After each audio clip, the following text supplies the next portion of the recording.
So hey folks, welcome back to the channel. Hope everybody's doing good. So this is going to be part 3 of reloading 300 Blackout with the 110 grain Hornady VMax bullets and also the Winchester 296 powder.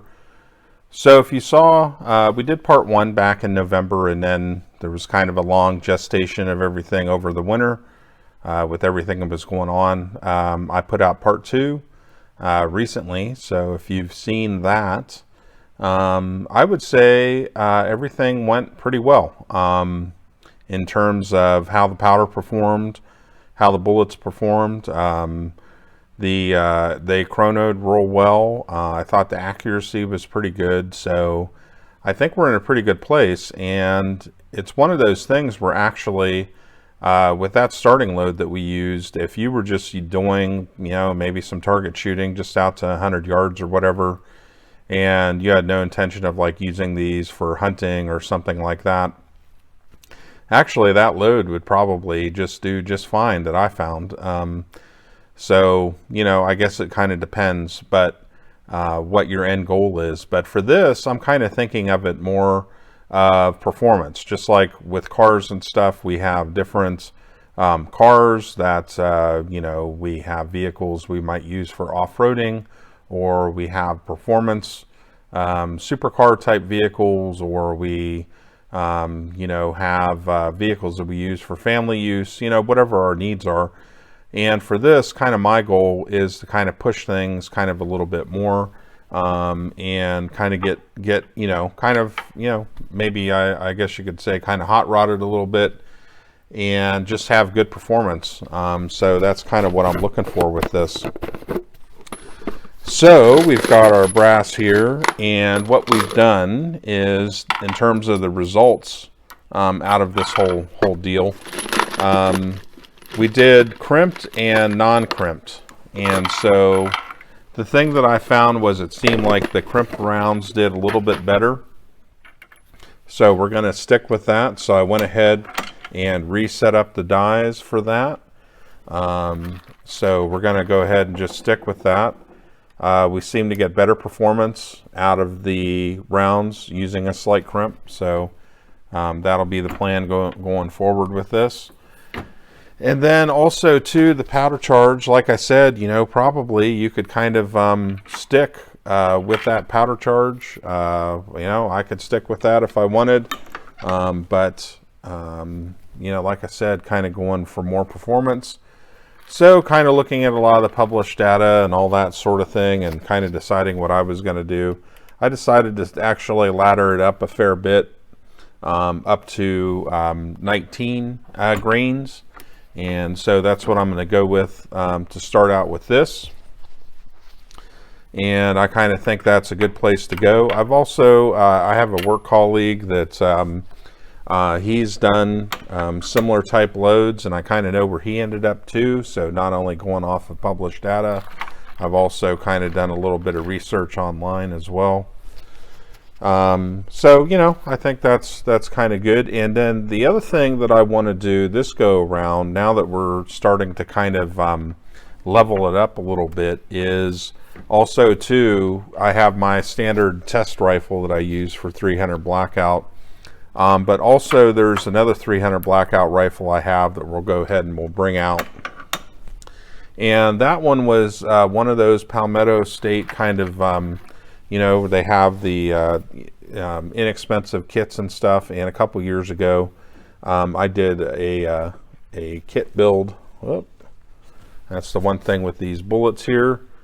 They don't really have much of a beveled edge, so you do have to watch that whenever you go to seat them. So I just kind of have my fingers up there relatively close just to make sure it feeds up in there good, and then I'm just nice and smooth as I go ahead and get that bullet seated.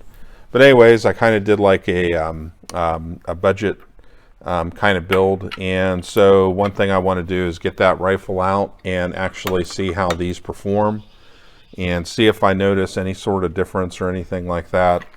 I'm not sure if I'll chrono that rifle, and also it has a different optic. It just has one of the cheaper SIG. I think it's, I'm trying to remember the Romeo It's one of the Romeo.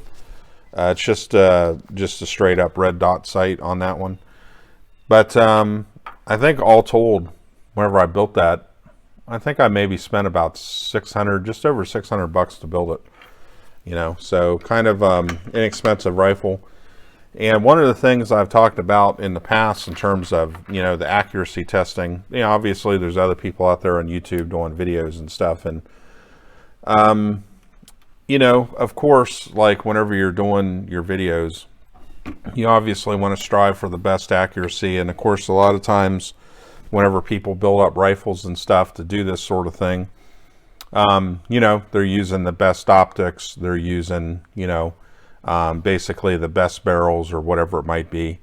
And I've thought about that too in terms of my testing regimen and stuff and how I do things. And one thing I do want to do is build, you know, a really, you know, super duper 300 Blackout rifle, you know, super awesome barrel, put a real nice optic on it and all that to kind of push the edge in terms of getting the best accuracy possible. But one thing I'm kind of keeping in mind with this whole thing is that also for a lot of us out there that we might be shooting 300 Blackout, consider this: we're not going to be using variable power optics. We're not going to be using a $2,000 rifle. For a lot of us, we're going to be loading for rifles that we built from, like, let's say a Palmetto kit or some other manufacturer out there. We're using one of their kits, or we buy an off-the-shelf rifle, you know, that may be, you know, a solid AR-15, but it's not one of the $2,000 to $3,000 to $4,000 rifles out there. So, you know, I'm keeping that in mind too, is that also kind of staying relevant to what a lot of people out there might be using. And it's just like for me, in terms of regular plinking and stuff, if I have people come over to visit or whatever, you know, most of the time they're going to shoot, you know, stuff like that. They might not shoot my super duper fancy rifle or whatever, just for regular plinking. They're just going to, you know, shoot the Palmetto state rifle or whatever, you know, and that works just fine for that type of stuff. So for a lot of us out there, you know, we're not using a lot of that super high-end stuff. And so what is the type of accuracy that we can get from a 2 MOA red dot, you know? What's the realistic accuracy we're going to get out of that with that type of optic? And then also too, like in those rifles that I have for 300 Blackout, you know, it's just a standard mil-spec trigger. So, you know, that's one thing I think actually that would help is on the rifle I build is to put a much nicer trigger in it. And I know that from my competition past. You know, that trigger definitely can play a role. And so, you know, that's an area too. So again, I think there's kind of two sides to it. You can kind of look at it as a thing of like pushing it to the max in terms of cost and having, you know, the best in triggers, optics, barrels, all that sort of stuff.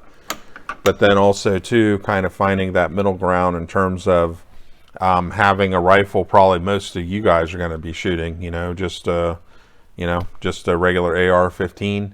And just using a regular optic, red dot or something like that. And then also with 300 Blackout, keeping in mind is that, yes, we can push this cartridge out.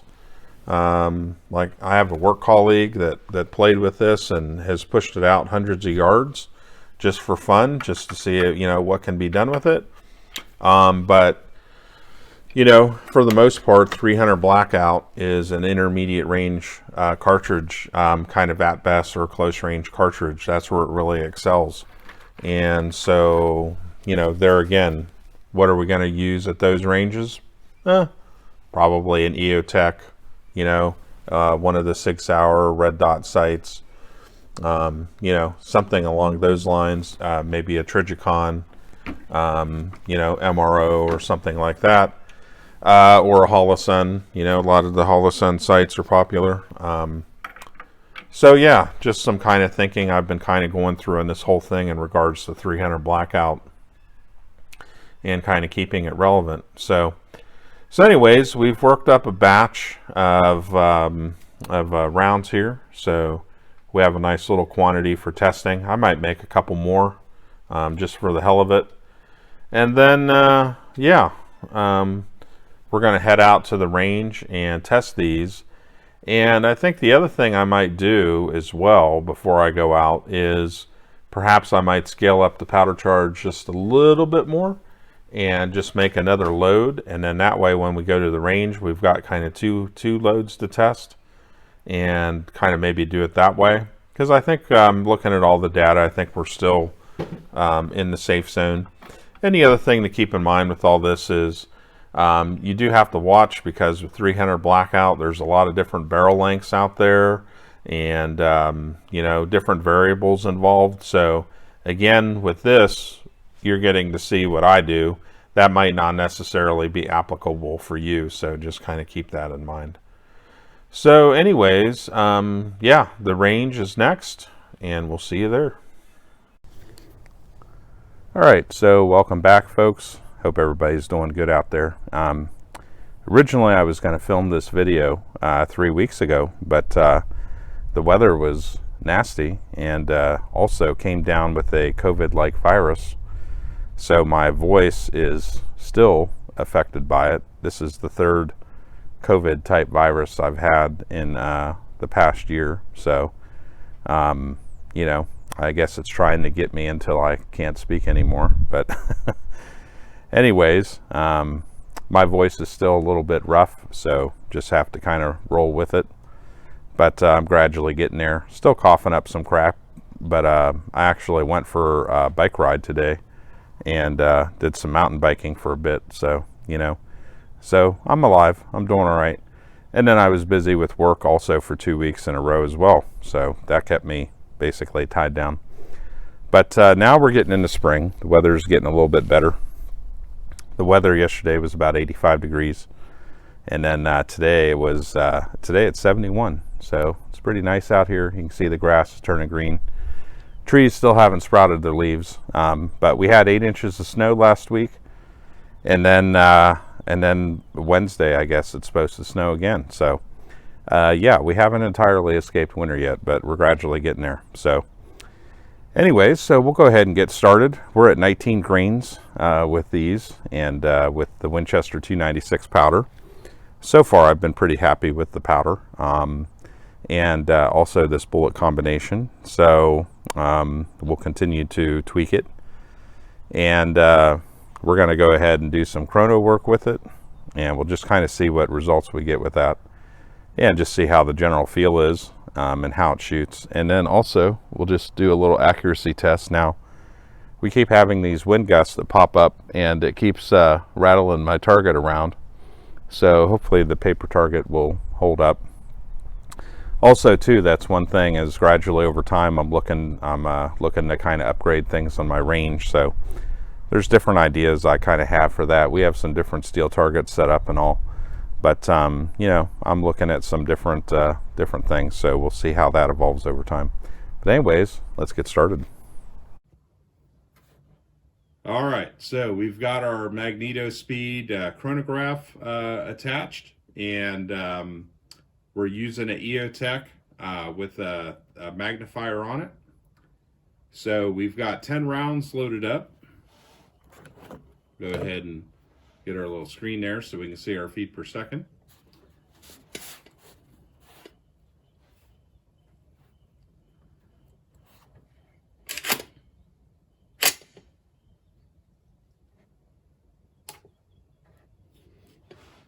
All right, here we go.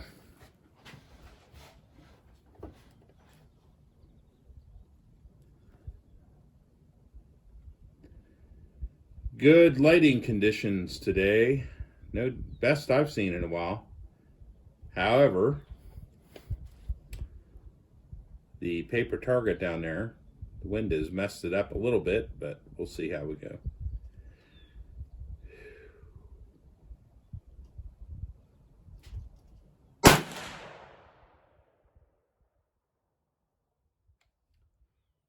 $23.35.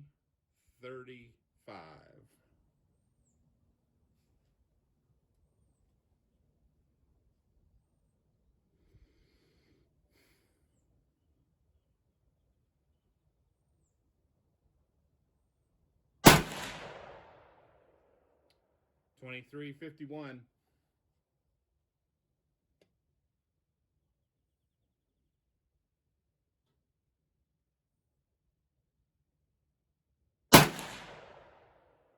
2339.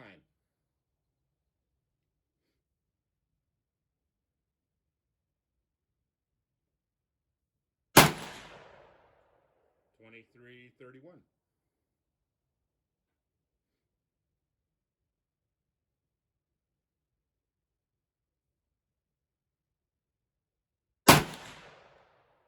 'That one I pulled just a little bit.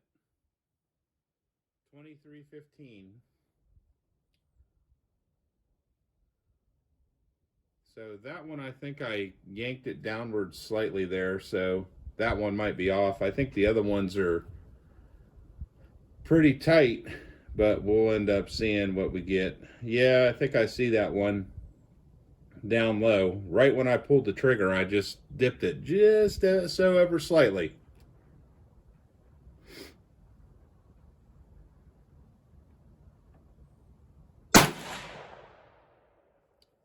All right, 2314.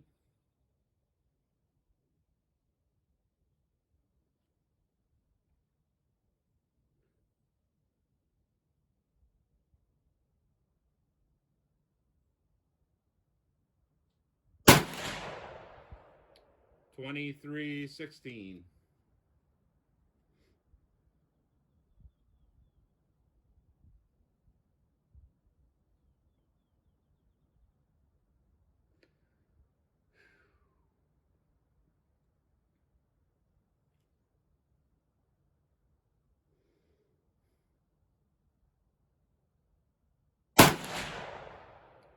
2326.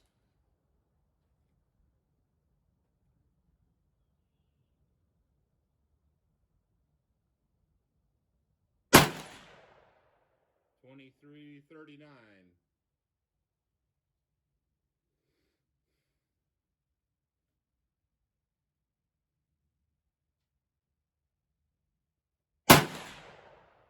2336. All right, we're out of quarters.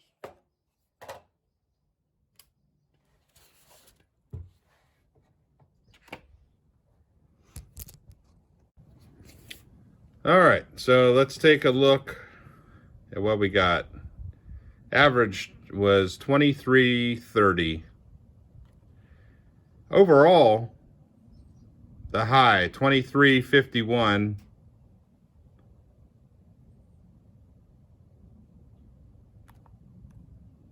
Oh. The low 2314. Standard deviation of 12. Nice. Spread was 37. That's not too bad.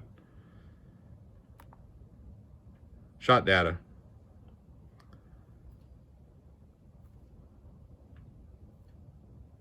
$23.36, $23.39, $23.26, $23.16, $23.14, $23.15, $23.31, $23.31, $23.39, $23.51, $23.35. So overall, I'd say pretty tight. So you know, a lot of those were pretty much stacked right on top of one another. So pretty good. All right, so let's have a look at the accuracy. Okay, so overall pretty good. I was pretty happy with 8 of the 10 shots I took. 2 of them, I knew at the time, I kind of pulled the barrel just slightly downwards whenever I went to fire. And just a slight little tug, and that was my goof. But the rest of them, no, pretty tight group. Pretty much, you know, if you discount those two that I goofed, pretty much from here to here, maybe about 1.5 inches or so, and some of them are pretty much stacked right on top of one another. So, you know, for just about any purpose I would need it for, you know, that's pretty decent accuracy. And the thing to remember too with this is that you have to kind of take into account what you're actually using as well. And I'm using basically a crappy, you know, barrel, a EOTech red dot, and then just a regular mil-spec trigger. So, you know, if you go and you upgrade to a real nice barrel and, you know, a nice variable power optic and nice trigger and stuff, certainly you could probably tighten that up a little bit. For just shooting a red dot though, and with just shooting regular stuff, you know, that's, you know, to me, that'll get it done. You know, not even shooting off the best rest either. So, you know, I'm pretty happy with that. But yeah, so that's how that went. And I think the next thing we're going to do is let's put some rounds on steel and see how that goes.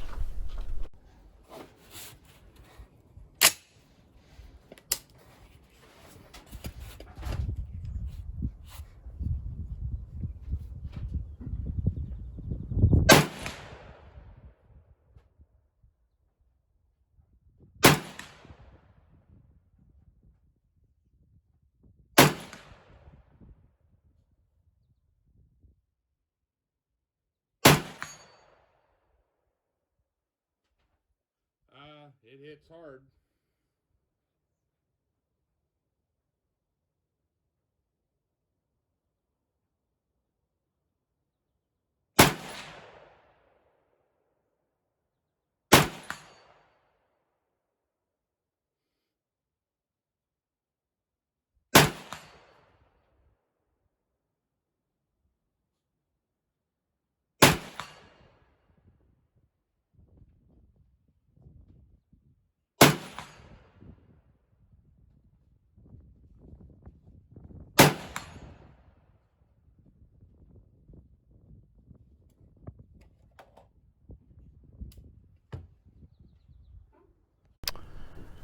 All right, folks, so yeah, that went pretty well. I would say in conclusion, the Winchester 296 powder for this is working very well.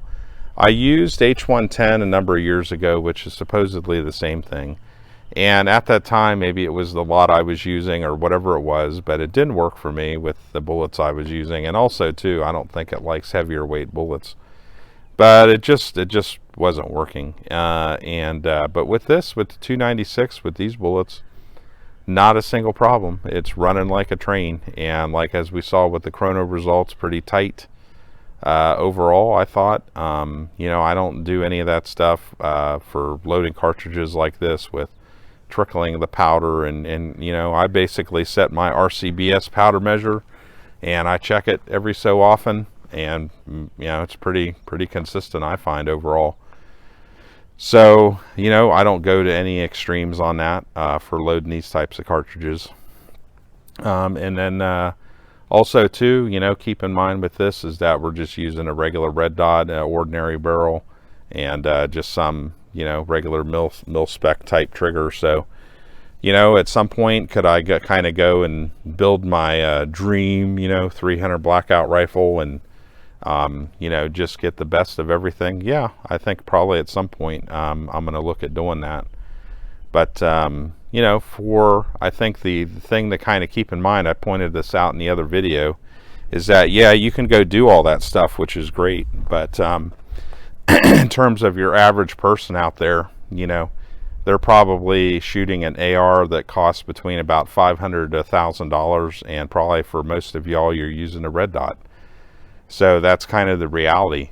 You know, you can build some fancy, you know, bench shooting 300 Blackout rifle, but you know, what's your average dude out there actually using? So I'd say this is kind of more in line with reality, I guess you could say, with what's really going on out there. So yeah, so overall, really happy with it. I thought the group was pretty decent, and I thought the consistency was there on the feet per second, so all was good on that. So yeah, I think next up what we can do is we can go ahead and maybe bump the powder charge up a little bit more, kind of see where we're at. I would say, you know, you could essentially hold where we're at, and I think that it wouldn't necessarily be a bad thing. As I saw from shooting the steel there at the end, you know, it hits pretty damn hard on that steel with how fast it's moving, and you know, there's a noticeable difference between shooting that and like shooting a much slower, heavier bullet in 300 Blackout. I mean, that has enough energy at 100 yards where it's gonna hurt. So so yeah, you could stop right there, but we will kind of maybe push it a little bit more, see what we get.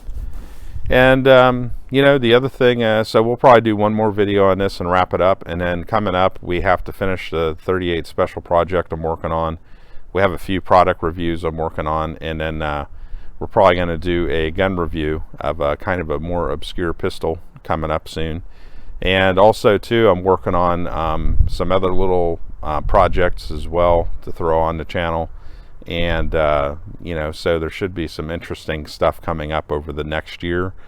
Personally, myself, I like variety, so expect to see variety. So you know, they always say, hey, to succeed on YouTube you got to do like the same damn topic over and over for 5 years. No, I'm not going to do that, so sorry. You know, we do 300 Blackout, that's cool, but we're not going to do 300 Blackout all the time. So we're just going to do the stuff that I enjoy doing, and you know, it kind of is what it is. Not every video will appeal to everybody, but hey, you know, that's, so be it. But you know, so we're going to be doing some cool stuff coming up. The other thing I'm looking at, probably not imminently, but with my work I do some stuff with night optics, so we'll probably be looking at things like that, and also to off-road driving, and some other bits and pieces that should be interesting. So stay tuned, and also too, as time goes on, as we grow the subscriber base, you know, we will definitely look at upgrading audio equipment. So if we can get to 1,000 subscribers, you know, I'll look at upgrading the some of the audio visual stuff, and you know, as we continue to grow, you know, I'll, you know, continue to look at more upgrades that I can make to make the channel better. And so, you know, stay tuned. It's a gradual process. These things just don't happen overnight, and you know, I kind of know that. And but you know, as I've seen in my life, you know, different things, you kind of start with a little acorn, and you just kind of grow from there. And so that's what we're doing. So anyways, I appreciate also those of you that subscribe and hit the like button and leave comments. All that helps the algorithm and helps get the videos boosted out there so people can see it. So I appreciate that, and stay tuned. There's more coming up.